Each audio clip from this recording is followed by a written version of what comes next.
1853, London. A young man named Cecil Rhodes arrives in London with a single trunk and a letter of introduction to a wealthy diamond merchant named John D. Rockefeller.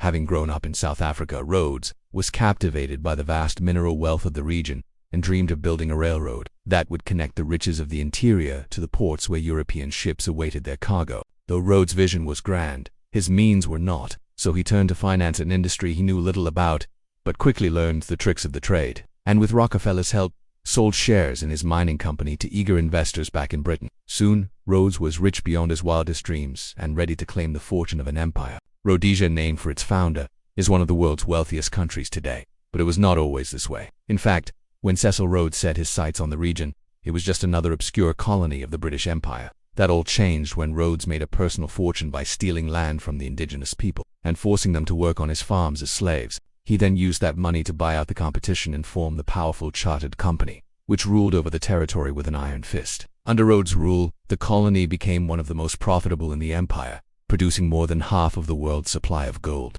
But Rhodes' ambitions did not stop at just one colony. He wanted to rule over all of Africa, and so he set about accomplishing that goal as well. With the help of a personal army, Rhodes led the company to victory in a series of brutal wars against the indigenous people, seizing control of vast territories and turning them into private property for himself and his investors. Along the way, he also forged alliances with other European powers, particularly the Dutch, who were eager to put an end to the slave trade that was taking place across the continent. Together, they carved out a new empire in Africa that would make them all immensely wealthy.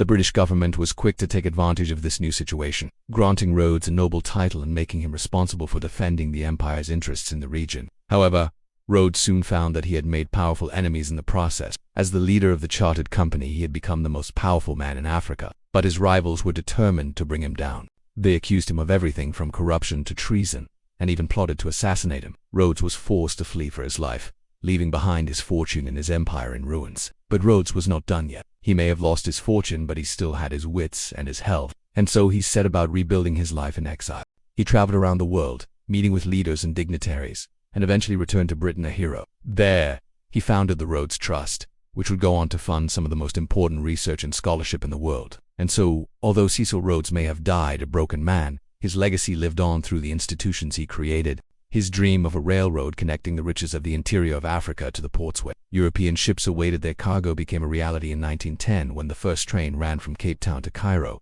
This achievement, along with his many other contributions to the development of Africa, cemented his place as one of the most important figures in African history.